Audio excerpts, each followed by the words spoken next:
देने वाले हैं बिहार बोर्ड से मैट्रिक का दोस्तों 14 फरवरी को आप सभी का गणित का एग्जाम है। उन सभी छात्रों के लिए रोज काफ़ी इंपॉर्टेंट होने वाले हैं, क्योंकि यहाँ पे जितने भी क्वेश्चंस मैं आप सभी को बताने वाला हूँ दोस्तों ऑब्जेक्टिव टाइप क्वेश्चंस ही मैं बताऊंगा। और उसके साथ ही अगले वीडियो में मैं आप लोग को सब्जेक्टिव भी बताने वाला हूँ, जो आप लोग को लघु और दीर्घ 2 और 5 नंबर के जो पूछे जाते हैं वो भी मैं आप लोग को बताने वाला हूँ। ठीक है, जो आप सभी को एग्जाम्स में काफ़ी सारे क्वेश्चंस यहीं से देखने को मिलेंगे दोस्तों। तो जितने भी छात्र मैट्रिक के हैं इस वीडियो को अंत तक जरूर देखेगा, ताकि इसी तरीके से जैसे न्यू वीडियो लेकर आऊँगा नोटिफिकेशन आपको मिल जाया करेगा। इसके लिए चैनल को सब्सक्राइब कर लीजिएगा सारे छात्र, ठीक है, और वीडियो को लाइक करके शेयर जरूर कीजिएगा। चलिए, टोटल 100 ऑब्जेक्टिव रहते हैं दोस्तों, जिसमें से आपको सिर्फ और सिर्फ 50 का जवाब देना है चुन चुन के, जो भी आपको ईजी लगते हैं। ठीक है, 30 आपको लघु उत्तरीय रहेंगे, जिसमें से 15 का जवाब देना होगा। 8 आपको दीर्घ उत्तरीय रहेंगे, जिसमें से 4 का ही सिर्फ जवाब देना होगा। ठीक है, तो चलिए हम लोग यहाँ पे शुरू करते हैं दोस्तों। टोटल पूर्णांक जो रहेंगे 100 है ना। तो मैथ एक ऐसा सब्जेक्ट है जिसमें आप लोग को गणित में 100 में 100 नंबर जो है आसानी से मिल सकते हैं। ठीक है, मुझे भी 98 मार्क्स जो है मिले हुए थे। ठीक है ना, तो चलिए हम लोग यहाँ पे स्टार्ट करते हैं दोस्तों। वीडियो को अंत तक सभी देखना, काफ़ी इंपॉर्टेंट क्वेश्चन मैं आप सभी को यहाँ पे बता रहा हूँ। चलिए पहला प्रश्न देखते हैं दोस्तों। हम लोग डिटेल्स में पढ़ते चलेंगे, ताकि इस तरीके के और इस टाइप के जितने भी प्रश्न आएंगे आप आसानी से बना पाओगे। पहला प्रश्न कहा गया है कि यदि कोई संख्या p/q के रूप में हो, तो यहाँ पे 0.41 को देखो, 0.41 उसके ऊपर रेकरिंग को हम लोग p/q के रूप में किस तरीके से लिख सकते हैं। तो देखिए, सबसे पहले हम लोग जानते हैं कि 0.3 के ऊपर अगर देखो 0.3 के ऊपर अगर रेकरिंग रहता है तो इसको हम लोग रेकरिंग हटाते हैं तो 3/9 में यहाँ पे 9 हो जाता है। ठीक है, तो जितना रेकरिंग उतना 9। तो यहाँ पे 0.41 है, उसके ऊपर रेकरिंग है। अगर रेकरिंग को हटाएंगे हम लोग तो 41 में कितना होगा, 99। तो यही हो जाएगा आपका p/q के रूप में। जो ऑप्शन नंबर आपका सी में है यही करेक्ट हो जाएगा। क्या हो जाएगा यहाँ पे, 41/99 p/q के रूप में। ठीक है, वीडियो को अंत तक जरूर देखना दोस्तों, एक एक प्रश्न इंपॉर्टेंट है और आप सभी के एग्जाम्स में हूबहू देखने को मिलेंगे कई सारे प्रश्न यहाँ से। सेकेंड नंबर प्रश्न देखते हैं कि निम्नलिखित में से कौन सा अपरिमेय संख्या, देखो अपरिमेय संख्या किसको बोलते हैं, जिसका हम लोग पूर्ण वर्ग नहीं निकाल सकते हैं। ठीक है, जिसका हम लोग पूर्ण वर्ग नहीं निकाल सकते हैं और जिसको हम लोग p/q के रूप में नहीं लिख सकते हैं, है ना, उसी को हम लोग क्या बोलते हैं, अपरिमेय संख्या बोलते हैं। तो अब देखो इस ऑप्शन में 4 ऑप्शन दिए गए हैं, इसमें से देखो √9 का अगर वर्ग निकालेंगे तो 3, तो ये तो हो गया पूर्ण वर्ग हो गया। तो ये परिमेय संख्या हो गया। ये देखो 4 हो गया। अब देखो ये भी 25 का 5 हो गया। अब √8 का 2√2 होता है। ठीक है, इसको तोड़ोगे तो देखो यहाँ पे इसका पूर्ण वर्ग नहीं निकल रहा है, तो इसका मतलब यही क्या हो गया आपका, इरेशनल नंबर हो गया, मतलब अपरिमेय संख्या हो गया। ठीक है ना, इस तरीके के प्रश्न आप सभी को एग्जाम्स में 2 मार्क्स के पूछ जाते हैं, 2 नंबर के प्रश्न पूछ जाते हैं, आप आसानी से बना पाओगे। थर्ड नंबर प्रश्न देखते हैं दोस्तों। कहा गया कि बहुपद 6x - 21 का शून्यक क्या है। शून्यक हम लोग किसको बोलते हैं, यहाँ पे x का वैल्यू क्या रखेंगे ताकि इस इक्वेशन का वैल्यू 0 आ जाए। ठीक है, मान टोटल का, तो हम लोग क्या रखेंगे x का वैल्यू। तो यहाँ पे 4 ऑप्शंस दिए गए हैं, एक एक करके भी देख सकते हैं, या नहीं तो हम लोग क्या करेंगे 6x - 21 इसके बराबर 0 कर देंगे, और 6x इस -21 को इस साइड लेकर जाएंगे तो ये प्लस में 21 हो गया। x का वैल्यू यहाँ पे निकालेंगे तो 21 में यहाँ पे क्या हो जाएगा, 6 हो गया।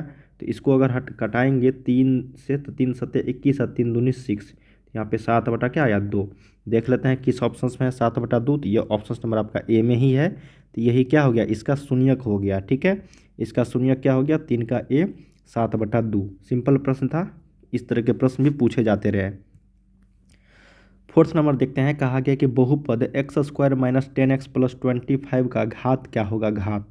तो देखिए, जब भी डिग्री पूछा जाएगा तो मैक्सिमम डिग्री बताना है। क्या बताना है, महत्तम वाला, महत्तम घात हम लोग को बताना है। ठीक है, तो महत्तम घात इस इक्वेशन में x² - 10x + 25, इसमें मैक्सिमम घात कितना है, यहाँ पे 2 है। तो यही क्या हो गया आपका, यही घात हो गया। घात बराबर कितना हो गया, यहाँ पे 2 हो गया। जो ऑप्शन नंबर आपका बी में है यही करेक्ट हो जाएगी। ये मुफ्त के नंबर होते हैं फ्री के, देखो घात मैक्सिमम कितना है वही आंसर हो जाएगा। ठीक है, समझ में आ रही है ना। तो चलिए अब हम लोग यहाँ पे नेक्स्ट प्रश्न देखते हैं। 5th number. कहा गया है कि निम्नलिखित में से कौन सा द्विघात समीकरण है। अब 4 ऑप्शंस दिए गए हैं, इसमें से पता करना है कि क्वाड्रेटिक इक्वेशन कौन सा है।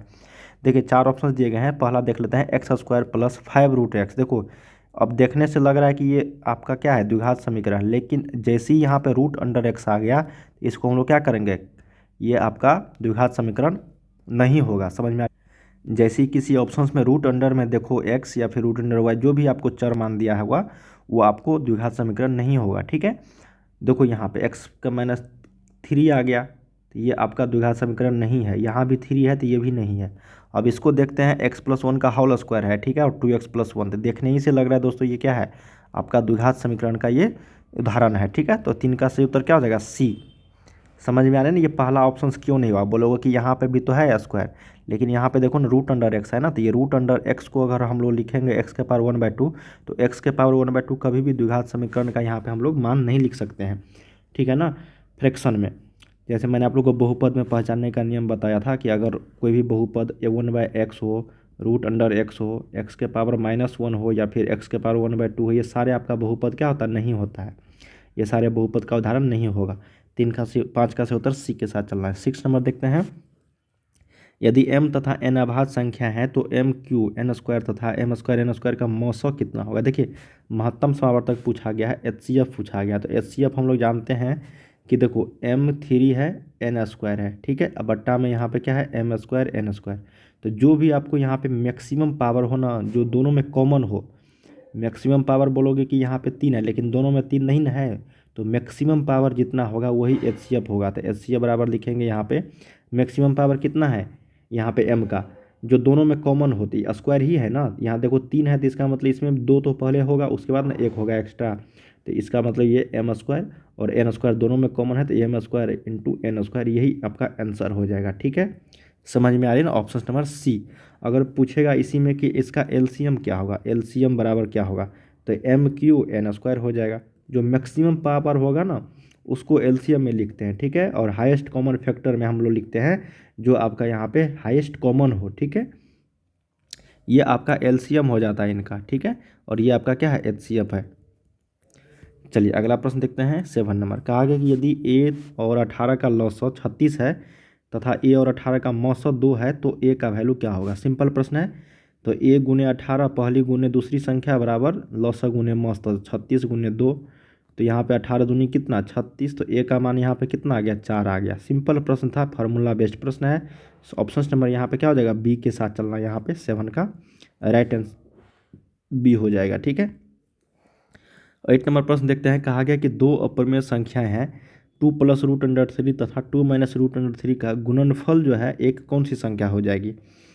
तो देखो अगर किसी भी सेम संख्या रहता है, जैसे यहाँ पे √5 गुने √5, ये दोनों क्या है, अलग अलग अपरिमेय संख्या, लेकिन दोनों का गुणनफल करेंगे तो 5 आएगा, जो आपका एक परिमेय संख्या हो जाता है। ये आप लोग शर्त अगर पढ़े होंगे तो आप आसानी से बना पाओगे।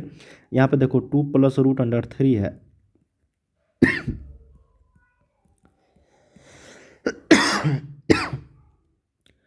2 - √3 है, ठीक है। इसको हल करोगे तो ये a+b इंटू में a-b वाले फॉर्म पे आ गया। तो हम लोग जानते हैं इसका फार्मूला था a² - b², 2 का स्क्वायर माइनस √3 का स्क्वायर, तो ये हो जाएगा आपका 4 - 3 बराबर 1। तो एक कौन सी संख्या है, परिमेय संख्या ना, इसलिए यहाँ पे क्या हो जाएगा, रेशनल नंबर हो जाएगा। 8 का A is the right answer, ठीक है। सिंपल प्रश्न था। चलिए 9 नंबर देखते हैं। कहा गया है कि द्विघात बहुपद है कोई x² + x - 20, इसके शून्यक क्या हो गए। सिंपल प्रश्न है, 4 ऑप्शन दिए गए हैं, इसी में से कोई एक शून्यक होगा इस द्विघात बहुपद के। तो हम लोग गुणनखंड विधि से भी निकाल सकते हैं या फिर ऑप्शन विधि से भी निकाल सकते हैं। एक बार -4, एक बार -5, एक बार 5 और एक देखेंगे इसका मान 0 कौन सा मान x का मान रखने से आ रहा है। इससे इजी रहेगा आप लोग को यहाँ पे गुणनखंड विधि निकालना। तो 20x² हो रहा है दोनों को मल्टीप्लाई करके, -20² तो +5x - 4x - 20 बराबर 0।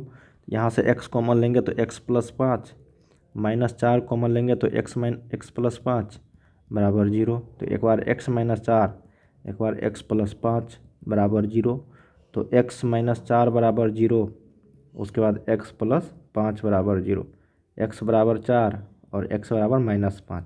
तो x का मान यहाँ पे 4 और -5 देखो किस ऑप्शंस में है, 4 और -5, जी बिल्कुल ऑप्शन नंबर यहाँ पे क्या है, 9 का सी, यही करेक्ट हो जाएगा। क्या हो जाएगा, 9 का सी, यही इसका शून्यक होगा। चलिए 10 नंबर देखते हैं। यदि द्विघात बहुपद इतना दिया गया है तो alpha into beta, alpha plus beta है, यहाँ पे देखो अल्फ़ा प्लस बीटा यहाँ पे छूट गया है। अच्छा अल्फ़ा इंटू बीटा हो तो यहाँ पे क्वेश्चन है, ये क्वेश्चन पूछा गया है कि अल्फ़ा प्लस बीटा जो होगा वो कितना होगा। तो हम लोग सिंपल है ना प्रश्न, ये फार्मूला बेस्ड क्वेश्चन है, हम लोग जानते हैं ना कि अल्फ़ा प्लस बीटा क्या होता है, माइनस बी अपॉन ए होता है। तो यहाँ पे ए का मान कितना है, 2 है, बी का मान कितना है, यहाँ पे 5 है, सी का मान कितना है, -12 है।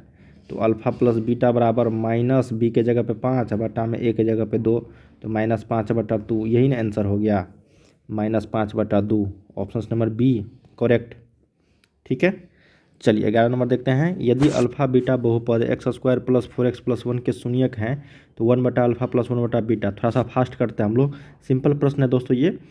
ठीक है, हम लोग जानते हैं कि अल्फ़ा प्लस बीटा जो होता है वो -4 बटा, यहाँ पर डायरेक्ट लिख रहा हूँ, और अल्फ़ा इंटू बीटा कितना है, 1 है, वो सी बटा में ए, तो 1/1 एक ही होगा ना। तो इसका कहा गया कि 1/α + 1/बीटा, इसको हल करोगे तो ये हो जाएगा अल्फ़ा प्लस बीटा और नीचा में अल्फ़ा इंटू बीटा, -4 बटा में 1, तो -4 ही इसका आंसर हो जाएगा। क्या हो जाएगा, -4। ठीक है, समझ में आ रही है ना, थोड़ा सा फास्ट कर रहे हैं हम लोग, समय कम है। चलिए 12 नंबर देखते हैं। कहा गया कि यदि समीकरण इसके मूलों का योग और गुणनफल अगर समान हो तो के का मान। भाई देखो, मूलों का योग भी समान है, अल्फ़ा प्लस बीटा और अल्फ़ा इंटू बीटा दोनों समान है, तो -b/a बराबर c/a।